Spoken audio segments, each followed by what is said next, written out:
Hey, this is Tamara with Legacy Tours, and today I'm telling you about 3 historic African American churches in New Orleans. Before I get to that, I just want to let you know I am in my backyard and I've got some big plans for my garden today. So I'm a little casual, but that's because I'm getting ready to get into some yard work. If you don't know about Legacy Tours, that is my tour guide business, and I also provide assistance with travel planning so you know what to do when you get here in New Orleans. Now, I do want to remind you to like, share, comment, subscribe, tell your friends, tell your mom and them, let people know about Legacy Tours. Now, let's get to those 3 historic Black churches in New Orleans. First, I'm going to start with St. Augustine Catholic Church. That church is located on what was once Hospital Street at the corner of St. Claude Avenue.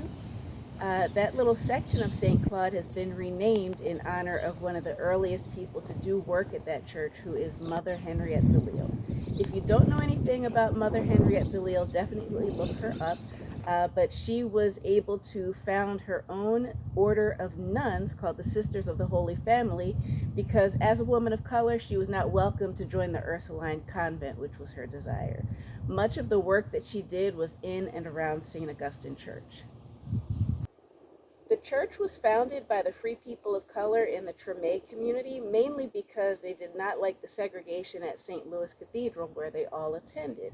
And so they got permission from the Catholic Church. The property where they built the church was donated by the Ursuline nuns, and the church was built in 1841.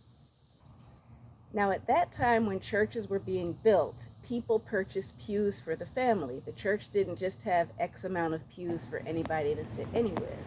You paid for the pew where your family was going to sit. And when the white citizens in the area learned that these people of color and citizens of African and indigenous descent were buying pews, they tried to buy pews too. And they wanted to make it to where they could have most of the seats. Well, what do you think happened? These free people of color outbought the pews. They wanted this church so that they could sit where they wanted and didn't want to have to fight with other church members about where they could sit because they were not white. And so the War of the Pews ensued. Now, this is what they did. Not only did the free people of color buy enough pews for themselves, they also bought pews for the enslaved people, who normally, if they were attending church, had to stand or stand in the back or even stand outside. And so St. Augustine Church actually has pews that were dedicated specifically to the enslaved people. And so when the church opened, people of color heavily outnumbered white people at that church. The next church I want to talk about is St. Peter Claver Church, also located in Treme. St. Peter Claver Catholic Church, the building itself was built in 1852 and was not at the time really designated for people of color. It was in 1920 when the Josephite brothers took over the service of the church, and part of their mission is to serve people of African descent, and that's when it really became more of a black church.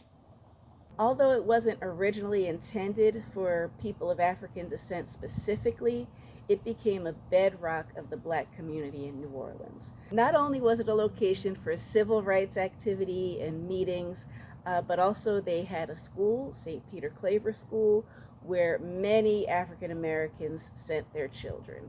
In fact, some of my friends graduated or went to St. Peter Claver School as young children, and it really was foundational for the community. Not only did the church open a school, which was in 1922, they also opened a credit union in the 1950s. And so they really found various ways to serve the community.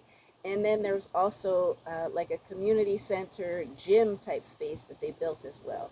So again, it was really a great place for the community to be.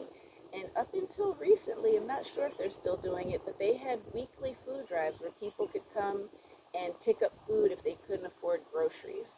And so, again, it's just really important to the black community. The school has closed in the past few years, but the parish is still running strong, and people are still really not only dedicated to the service at that church and at that community, but even people from New Orleans who have moved away have very fond memories of St. Peter Claver Church. The third church I want to tell you about is St. James AME Church. St. James AME Church was established in 1844, and it is the oldest Black Protestant church in the South. It's also the mother church for the AME churches in the South. What is AME? You may have heard that at the end of the name of some churches. It stands for African Methodist Episcopal. Essentially, there were a lot of Black people who were members of the Methodist Church, but they, like the founders of St. Augustine Church, did not appreciate segregation within the church, and so they separated and created the African Methodist Church. The difference is, the reason why they added Episcopal is because their governance of the church is more like the Episcopal Church, which has a group of bishops who are in leadership. So they hold their services and their theology in the way that the Methodist Church runs, but they manage the church and govern in the way that the Episcopal Church runs. And it was founded by and for people of African descent. Much like St. Peter Claver, St. James AME Church was very involved in struggles for equal and civil rights, but they started even earlier, around the time of the Civil War. Some of the things that happened involving the fight for equal rights was the church was closed for 4 years because many of the members were abolitionists, and so that caused them to have to be closed in the middle of the Civil War. Also, they allowed enslaved people to attend the church, and at that time period, enslaved people were not allowed to attend church services. There was a time when the church served as the headquarters for African American Union soldiers, and it was also where P.B.S. Pinchback, who was the first African American governor, and Oscar Dunn, African American lieutenant governor, were also members of this church.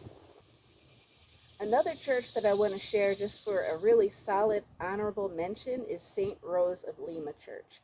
I hold that church in very high regard, as do other members of the community, specifically me because of the priest who was there who did the services for Andre Caillou. So I'll tell you more about Andre Caillou, his wife Felicity, the work that he did as a soldier, and the way he was treated after dying in service to the country, but then the way the community gathered to honor him in death, and the way that this specific priest put his whole career on the line to provide final services for Andre Caillou. But that will be in another video. So again, please remember to like, share, subscribe, tell your friends, tell everybody about Legacy Tours. You can also follow Legacy Tours on Instagram and on Facebook. You can visit the website right here, and I would love to hear from you. I'd love to see you when you come to New Orleans, and I just hope you have a great day. All right, bye-bye.